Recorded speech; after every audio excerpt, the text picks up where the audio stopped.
नमस्कार छात्रों, आपका पुनः स्वागत है लर्न क्लब यूट्यूब चैनल में। तो दोस्तों, आज के इस वीडियो में दोस्तों हम लेसन 2 के अंतर्गत आने वाली एक पोयम जिसका नाम है बाइंड, जिसका अर्थ होता है आंधी और जिसके लेखक है सुब्रमण्य भारती, है ना। बाइंड के दोस्तों हम हवा भी कह सकते हैं या फिर दोस्तों इसका दूसरा नाम होता है दोस्तों आंधी, है ना। तो दोस्तों इस पार्ट की दोस्तों हम टोटल समरी और जो इसके दोस्तों हम इम्पोर्टेंट क्वेश्चन आंसर को अच्छे समझने वाले हैं जो कि आपको परीक्षा में अवश्य पूछे आएंगे। तो दोस्तों आपको वीडियो को शुरू से लेकर अंत तक जरूर देखना है और जो भी दोस्तों मैं आपको समझा रहा हूँ उससे आप बहुत ध्यान लगाकर समझना ताकि आपको बहुत अच्छे से समझ में आ सके और आप तुरंत उसे याद कर लेना ताकि आप उसे भूल ना पाओ, क्योंकि दोस्तों जो हम समझते हैं उसे यदि हम तुरंत याद कर ले तो दोस्तों भाई हमें हमेशा याद रहता है। तो चलिए दोस्तों हम वीडियो को बिना किसी देरी के शुरू करते हैं। तो देखिए दोस्तों, पहली लाइन कहाँ से कहाँ तक है, फर्स्ट स्ट्रेंजर दोस्तों कहाँ से कहाँ तक है, वाइंड कम सॉफ्टली से लेकर ऑन द सेल्फ तक है। तो दोस्तों इसका अनुवाद क्या है, यहाँ पर दोस्तों पोएट जो है वह आंधी को कह रहा है, आंधी जरा धीमे आओ, खिड़कियों के पल्लों को मत तोड़ो, कागजों को बिखराओ मत, अलमारियों से किताबों को मत गिराओ, है ना। जब भी दोस्तों आपने देखा हुआ आंधी आती है, हल्की सी हवा आती है तो क्या करती है दोस्तों, वे क्या करती है, जो खिड़की के पल्ले होते हैं उसको तोड़ देती है, कागजों को बिखरा देते हैं ना, जो हमारे कागज पड़े होते हैं उन्हें सब बिखरा देती है, साथ ही में अलमारी से या फिर कोई भी टेबल पर जो भी बुक गिरी होती है उन्हें भी नीचे गिरा देती है। तो कवि यहीं पे कह रहा है कि दोस्तों कि आप खिड़की के पल्लों को मत तोड़ो, कागजों को मत बिखराओ और अलमारियों से किताबों को मत गिराओ, है ना दोस्तों।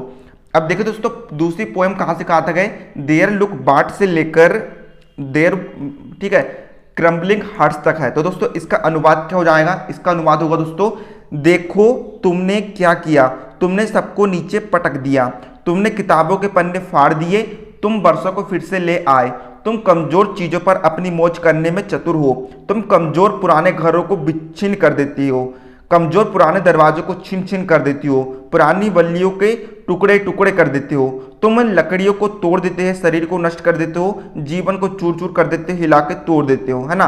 अर्थात दोस्तों जब भी आंधी आती है तो दोस्तों भाई सबको क्या करती है, नीचे पटक देती है, नीचे गिरा देती है, ठीक है, किताबों के पन्ने को फाड़ देती है।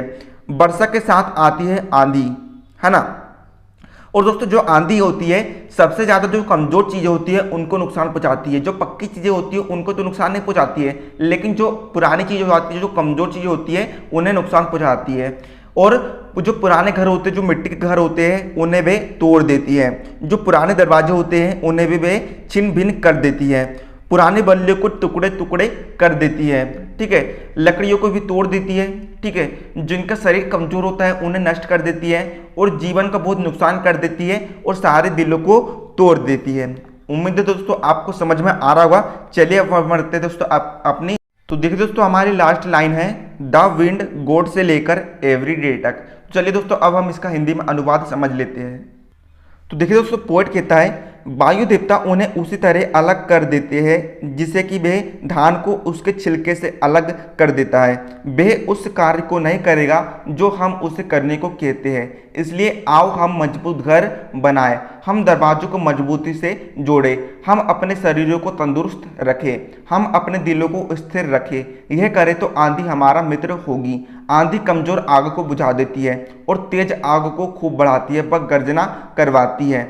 उसकी दोस्ती अच्छी है, हम उसकी प्रतिदिन प्रशंसा करते हैं, है ना। तो दोस्तों पोएट क्या कह रहा है, पोएट कह रहा है कि जो आंधी होती है ना, आंधी होती है वह सामान को उसी तरह से तोड़ देती है जिस प्रकार दोस्तों आपने देखा होगा जब भी हम गेहूं को छानते हैं तो गेहूं को छानते समय जो उसका मोटा मोटा दाना होता है वह नीचे गिर जाता है और जो उसके हल्के हल्के फुलके होते हैं वह ऊपर उड़ जाते हैं। और दोस्तों ये सब कार्य किसकी मदद से होता है, हवा की मदद से होता है ना। हवा के कारण जो हल्के फुल्के जो छिलके होते हैं वे ऊपर गिर जाते हैं। तो दोस्तों जो इस क्रिया को दोस्तों हम क्या कहते हैं, दोस्तों हम इस क्रिया को विनो कहते हैं। तो दोस्तों कवि हवा को दोस्तों इसी से कंपेयर कर रहा है। तो दोस्तों जो हवा होती है, जो आंधी होती है, वे कमजोर चीजों को ही नुकसान पहुंचाती है। तो दोस्तों कवि इसका सॉल्यूशन देता है, कवि इसका एक उपाय देता है कि क्यों ना हम अपने घरों को ही मजबूत बना ले, हम दरवाजों को मजबूत बना ले, हम शरीर को तंदुरुस्त रखें, हम शरीर को मजबूत बना ले, हम अपने दिलों को मजबूत बना ले। यदि दोस्तों हम ऐसा करेंगे तो जो आंधी होगी वे हमारा मित्र बन जाएगी, वे हमारा कुछ भी बाल वाका नहीं कर पाएगी। और दोस्तों जो आंधी होती है ना, जो हवा होती है, आपने देखा होगा दोस्तों, हवा जो होती है वह जो कमजोर आग होती है, जो लुलुंग लपंग टाइप चलती है, उसे वह बुझा देती है। लेकिन जो तेजी से आग जल रही होती है, जो तेज आग होती है, उसे खूब बढ़ाती है। जो आग होती है उसे फैला देती है और बहुत जम के आवाज करती है। तो दोस्तों इसका अर्थ क्या निकल रहा है, जो मतलब कि हवा होती है ना, वह कमजोर चीजों को बुझा देती है और जो तेज चीज होती है, जो मजबूत चीज होती है, उसे और बढ़ा देती है। तो दोस्तों कवि कह रहा है कि जो उसकी दोस्ती, जो हवा की दोस्ती होती है ना, वह अच्छी होती है, हम उसकी प्रतिदिन प्रशंसा कर सकते हैं। तो दोस्तों इस प्रकार दोस्तों यहाँ पर दोस्तों मोरल निकल के ये आता है कि दोस्तों हमें जब भी हवा आए, आंधी आए, हमें उनसे डरना नहीं है, बल्कि हमें उनके सामने मजबूती से खड़े रहना है, ताकि वे हमारा कुछ भी बाल बाका ना कर सके।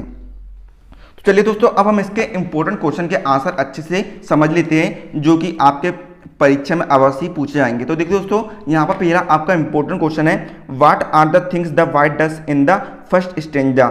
अर्थात फर्स्ट स्टेंजा अर्थात होता है दोस्तों पहला पद, मतलब बाइंड पहले पद में क्या चीजें करती है, क्या क्या कार्य करती है। तो दोस्तों इसका उत्तर होगा दोस्तों the wind breaks the shutters of the Windows.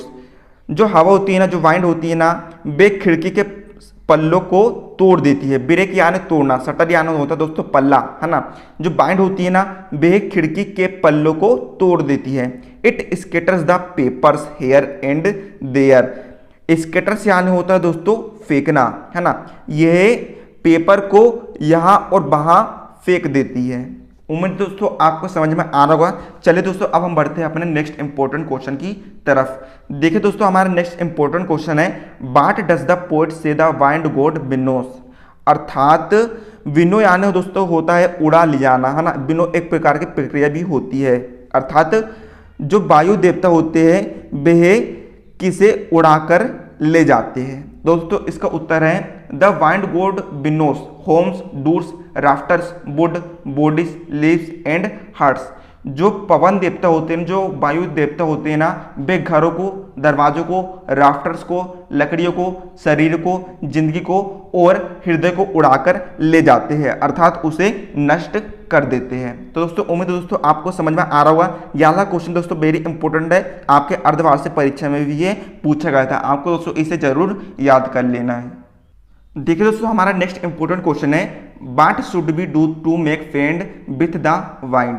अर्थात हमें आंधी को मित्र बनाने के लिए हमें क्या करना चाहिए। शुड यानी चाहिए। तो दोस्तों इसका उत्तर हम लिखेंगे, अर्थात दोस्तों आंधी को मित्र बनाने के लिए हमें क्या करना चाहिए, यहाँ पर पोएट पूछ रहा है। तो दोस्तों इसका उत्तर है we should build strong homes and join the doors firmly, है ना।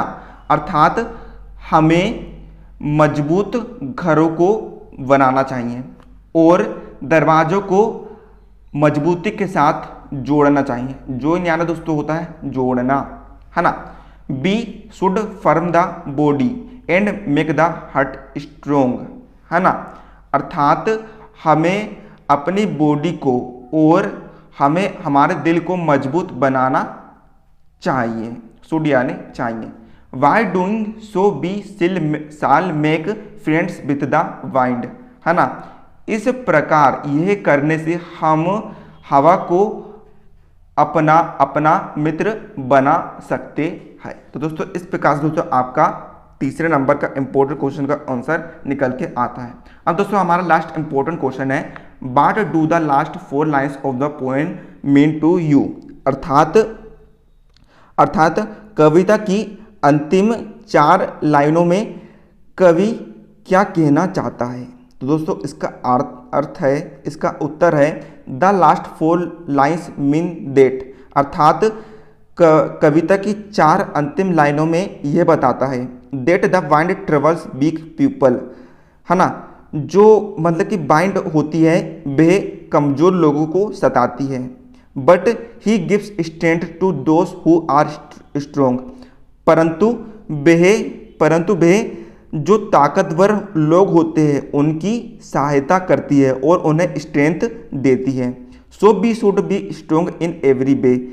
तो इसलिए हमें हर तरीके से स्ट्रोंग रहना चाहिए, हमें हर परिस्थिति में स्ट्रोंग रहना चाहिए। तो दोस्तों इस प्रकार दोस्तों मैंने आपको सारे इंपॉर्टेंट क्वेश्चन के आंसर समझा दिया हूँ। यदि आपको हमारा वीडियो पसंद आया है, यदि आपको हमारा समझाया हुआ पसंद आया है, तो आप हमारे वीडियो को अभी कभी लाइक कर देना और हमें आपके कमेंट का बहुत इंतजार रहता है। आप हमें कमेंट करके बताना कि आपको हमारा वीडियो कैसा लगा। तो दोस्तों मिलते हैं अगले वीडियो में, तब तक के लिए जय हिंद, जय भारत।